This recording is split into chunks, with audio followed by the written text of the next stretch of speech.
right, something that's been on my mind recently is aspiring blues guitar players and their current ability to play rhythm, or their current vocabulary, chord vocabulary. And so here's a shuffle groove in A, and I thought maybe I'd just give you some ideas and then we'll talk about them. All right, here we go.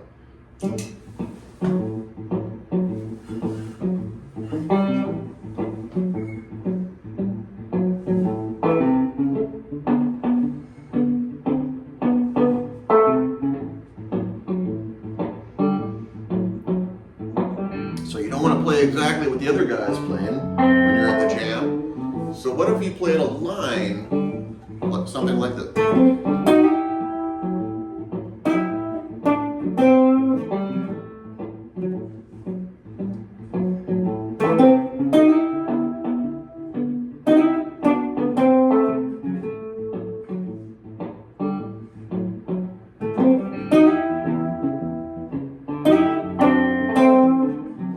It's like a horn hit.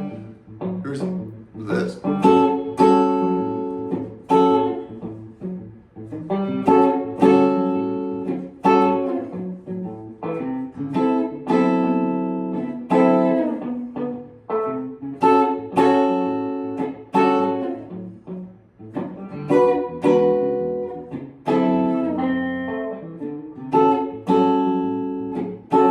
Yeah, how about this?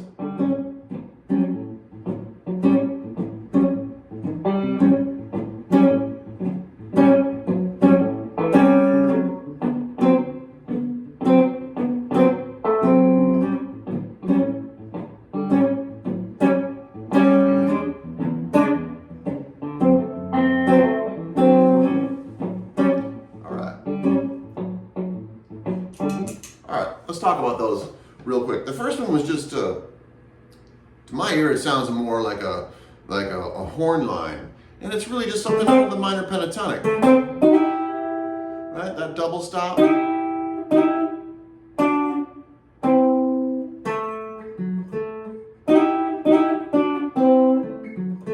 Right? And what's great about that line is it fits over all three chords. Right? Sounds great.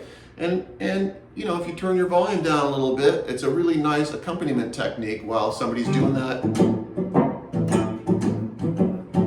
shuffle rhythm, and you blend together really, really nicely. The next example was an A13 chord. I think I learned that from Danny Gatton a long time ago on those instructional videos he had. But essentially what I'm playing is those three notes and that top note. So the way I finger it is first finger, second, fourth finger, and I'm barring here. A13, right? And they're chord punches, right? That's my A.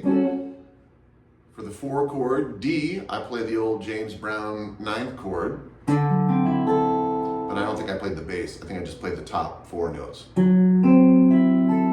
Right? And that chord is the same, it's the same fingering as the 5 chord.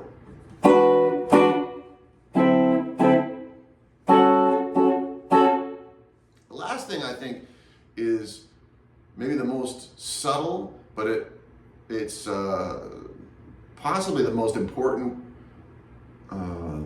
technique that you could develop on guitar, and that is learning the guide tones, which is the 3rd and the 7th of chords. In the case of blues, we're playing dominant 7 chords, so we have a flat 7 and a major 3rd.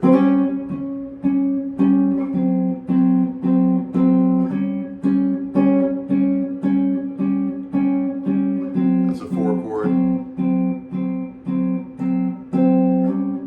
1 chord. 5 chord, 4 chord, right? I never left the 3rd and 4th strings.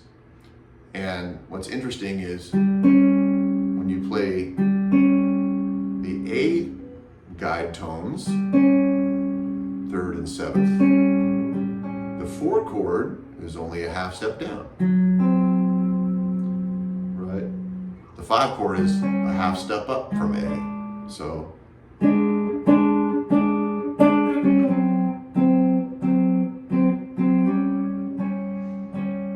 now later on I'm interested in doing a video about soloing based off just the guide tones, but it's a really good thing to know. And I'll leave you with this and then wrap it up. But essentially the idea would be that if you could identify where the flat 7 and the 3rd are on each string group, that would be really cool. So here's the 2nd string and the 3rd string, right? If I was playing an A7 chord, right? Here's D7, right? There's my D. A.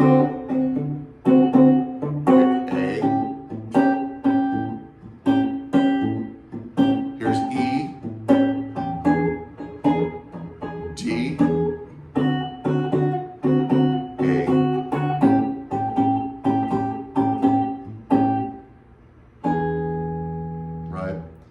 And you can use any kind of rhythm to punctuate and make a cool accompaniment part out of it.